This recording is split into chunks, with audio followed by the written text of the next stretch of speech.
नमस्कार प्रिय मित्रों, आपका मेरे चैनल वैष्णव भक्ति ज्ञान में स्वागत है।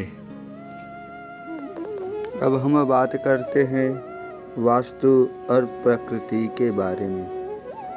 इस ब्रह्मांड की रचना पंच तत्वों से हुई है। यह पांच तत्व क्रमशः पृथ्वी, अग्नि, जल, वायु और आकाश है। यह पांचों तत्व की ही प्रकृति है। इनका वास्तविक संतुलन ही प्रकृति संतुलन कहलाता है। प्राकृतिक असंतुलन के कारण ही ऋतुओं के आगमन और समय विधि में परिवर्तन होते रहते हैं। गर्मियों में भीषणतम गर्मी, सर्दियों में सर्दी एवं बरसात में अतिवृष्टि, इन सब का कारण इन्हीं पंच तत्वों के असंतुलन का ही परिणाम है।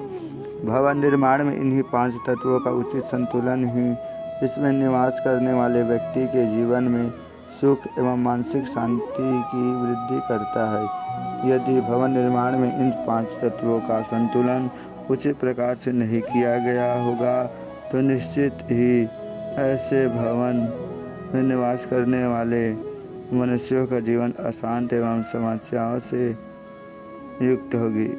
इसे इस प्रकार भी समझा जा सकता है कि जैसे मनुष्य का शरीर भी इन्हीं पांच तत्वों से मिलकर बना है। जब मनुष्य के शरीर में इन पांच तत्वों का संतुलन गड़बड़ा जाता है तो मनुष्य के शरीर में इन पांच तत्वों का असंतुलन गड़बड़ा जाता है तो मनुष्य अनेक प्रकार के रोग से ग्रसित हो जाते हैं।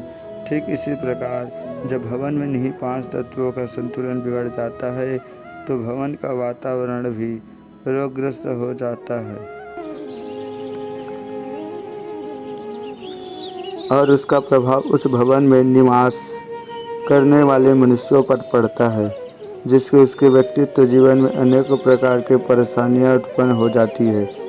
जिस प्रकार शरीर में रोग उत्पन्न हो जाने पर उसके उपचार के लिए दवाइयों, शल्य चिकित्सा आदि की सहायता ली जाती है, ठीक उसी प्रकार के भवन के दूषित रोगग्रस्त वातावरण को शुद्ध करने के लिए और पंच तत्वों का उचित संतुलन बनाने के लिए वास्तु दोष निवारण कराना आवश्यक हो जाता है। वास्तु से हमारा आशय यह है कि उसके नियमों का पूर्णतः पालन करने से मनुष्य भाग्य, विपरीत समस्त सुख समृद्धि प्राप्त कर सकता है, क्योंकि मनुष्य के भाग में परमात्मा ने जो कुछ भी लिखा है वह तो उसे भोगना ही पड़ता है।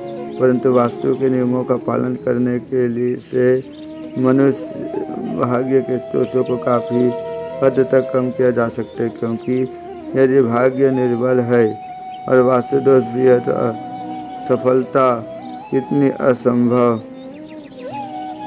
है। यदि वास्तु दोष दूर कर लिया जाए तो प्रयास काफ़ी सफल हो सकते हैं, जबकि भाग्य नहीं बदला जा सकता। यह मनुष्य को वास्तु नियमों का पालन अवश्य ही करना चाहिए। जय श्री राम, राधे श्याम, धन्यवाद।